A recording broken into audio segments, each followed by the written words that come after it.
As tensions continue to tighten across Israel, an old idea, one many assumed had faded into obscurity, has suddenly returned to the spotlight. Discussions about a massive, controversial canal stretching across the region have resurfaced, igniting debates that reach far beyond its concrete walls. For now, Egypt's Suez Canal stands as a beating heart of global maritime trade. Nearly 1/10 of the world's cargo squeezes through this narrow passage linking the Mediterranean to the Red Sea, a lifeline between Europe and Asia. But the possibility of a second canal, one that would run parallel to the Suez, threatens to shift the balance of regional power and rewrite the map of world commerce. And at the center of this proposed route lies Gaza, raising difficult questions about motive, timing, and the deeper forces driving the current conflict. Today, we break down the astonishing blueprint behind Israel's long-rumored canal, uncover the strategic stakes hidden in its design, and explore why this idea has returned at such a volatile moment. Before we dive in, don't forget to subscribe and hit the like button. It's the best way to support this channel. The story begins with the Suez Canal itself, a man-made artery carved through desert and rock, connecting two seas that were never meant to meet. Its construction took more than a decade of relentless labor, with tens of thousands of workers reshaping history one shovel at a time. When it finally opened in 1869, it instantly transformed global trade, shortening the journey between east and west by thousands of miles. Today, the Suez remains one of the most critical waterways on the planet. Millions of tons of cargo pass through it every year, and its economic value to Egypt is nearly immeasurable, bringing in roughly $9.4 billion annually. A competing canal would not merely inconvenience Egypt, it could devastate its economy. But Israel's canal ambitions stretch back far further than most realize.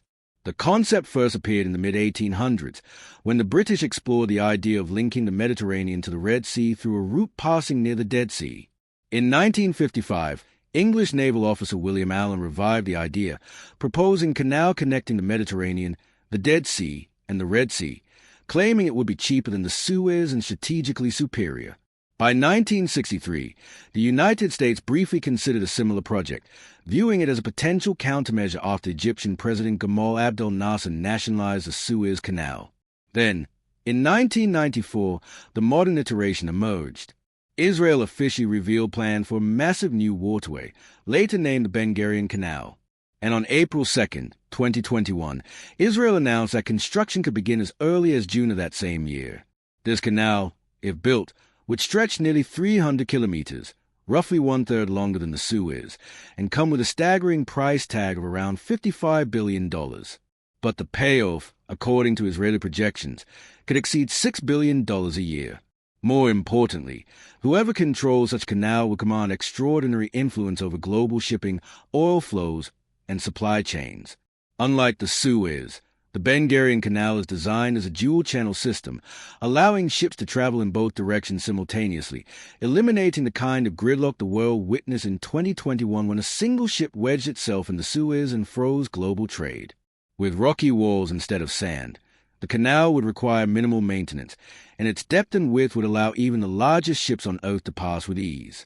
Surrounding the waterway, Israel envisions entire new communities, resorts, hotels, nightlife districts, and commercial hubs, turning the canal into both a trade route and a thriving economic zone. Building such a colossal project requires far more than digging a trench. Crews would have to carve through unforgiving terrain, conduct massive excavations, and engineer an artificial channel capable of holding and controlling enormous volumes of water. Early versions of the plan even considered the possibility of using hundreds of nuclear blasts to clear the desert, a proposal that now reads like science fiction. The modern plan, more conventional but still colossal, would demand around 300,000 engineers and specialists from across the globe. Israel also intends to install advanced surveillance equipment along the canal, sensors, monitoring devices, and deep water detection systems designed to track every ship that enters or exits. Yet, the biggest obstacle is geography. Unlike the Suez, which followed a natural depression in an existing water path, the Ben Gurion Canal would cut through harsh, uneven desert from end to end. Technically, it would be one of the most demanding infrastructure projects ever attempted. But Israel, a country known for pushing the limits of engineering and technology, insists it is capable of completing it. If successful, the canal would give Israel enormous strategic freedom. No longer would access to the Suez serve as a political pressure point. Arab states have used their influence over the Red Sea to apply leverage on Israel, and this canal is, in many ways, a direct response. Militarily, the project will provide a new strategic corridor, reducing dependence on Egyptian waterways while strengthening Israel's position in the region. And that brings us to Gaza, a narrow strip of land that happens to sit in the most direct and cost-efficient path of the proposed canal. Many theoretical canal maps bend northward to avoid Gaza entirely. But controlling Gaza would allow Israel to carve a straight, uninterrupted channel, saving billions in construction costs and dramatically reducing travel time. A route hugging the Egyptian border would also create a natural military buffer, giving Israel expanded defensive depth in the south. The geopolitical implications of such a shift are enormous. Some analysts warn that a new canal could disrupt China's Belt and Road Initiative, alter Mediterranean trade dynamics, and even challenge strategic choke points like the Strait of Hormuz, through which nearly one-third of the world's energy supply flows. A project of this scale could reshape alliances, spark rivalries, or even trigger global tensions. What makes this project so explosive isn't just the engineering or the price tag, it's the scale of the consequences it would set in motion. A canal of this magnitude wouldn't simply create a new shipping route. It would redraw the political, economic, and military landscape of the Middle East. For Egypt, the stakes could not be higher. The Suez Canal is not merely a waterway. It is the backbone of its national budget, a source of immense pride, and a pillar of regional influence. Losing even a portion of that traffic to a rival canal would shake its economy to the core. Entire industries, shipping lanes, and foreign partnerships depend on the revenues the Suez provides. For Israel, however, the appeal is obvious. A new canal would mean independence from a route it does not control, immunity from political pressure, and unprecedented leverage over global maritime trade. It would shift power from Cairo to Tel Aviv in a way the region has never seen before. But the price of such ambition extends far beyond economics. A straight canal route, cutting directly through Gaza, would require absolute control over the territory. Not partial oversight, not temporary occupation, full, unchallenged authority.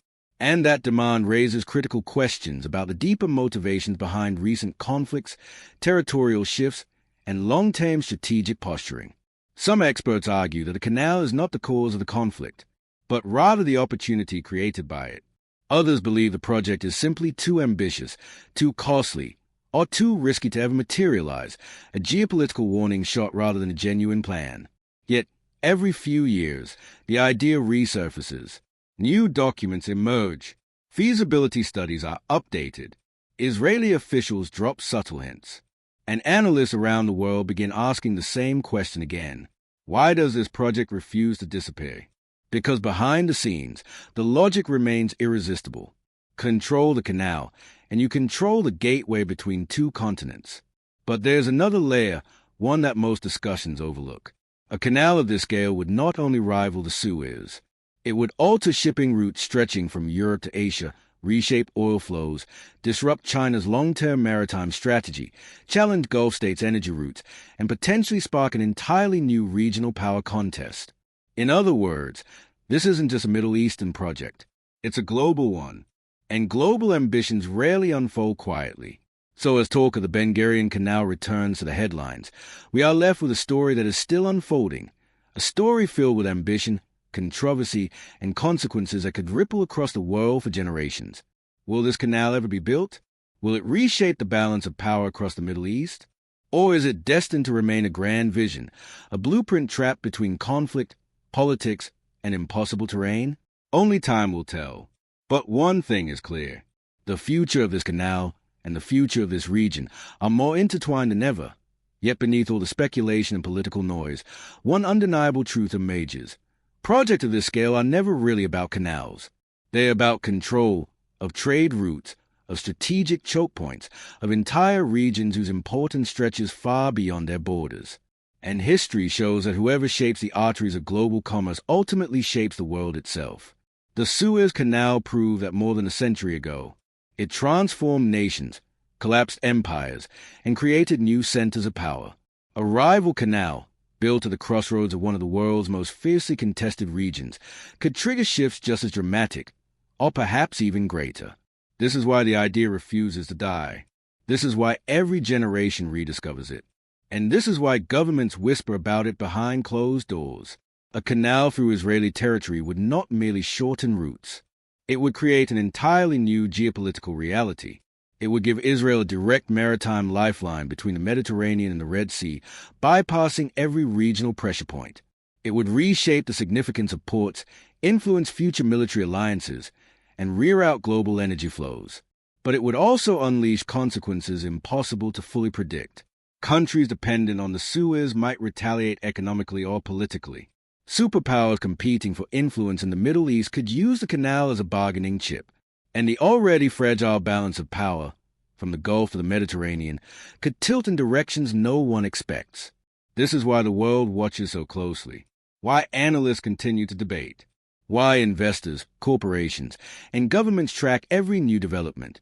Because if this canal ever leaves the drawing board, the entire region will feel the shockwaves. Some see it as a bold leap into the future, a chance to redefine transportation and restore stability through infrastructure and investment. Others fear it could spark new tensions, escalate old rivalries, and deepen fractures that have already caused immeasurable suffering. And then there is Gaza, a narrow strip of land caught between history, conflict, and ambition. Its fate, its people, and its geography are now woven into a plan that has the power to reshape continents. Whether the canal follows a long detour around Gaza or the direct path through it, one fact remains. No version of this project can exist without reshaping the political map. As the debate continues, we are left with a profound question, one that reaches far beyond engineering diagrams and projected profits. Where does development end and geopolitics begin? And perhaps an even deeper one. Who pays the price when powerful nations chase monumental dreams? Only the coming years will reveal how far Israel is willing to pursue this canal, and how far the world is willing to let that pursuit go.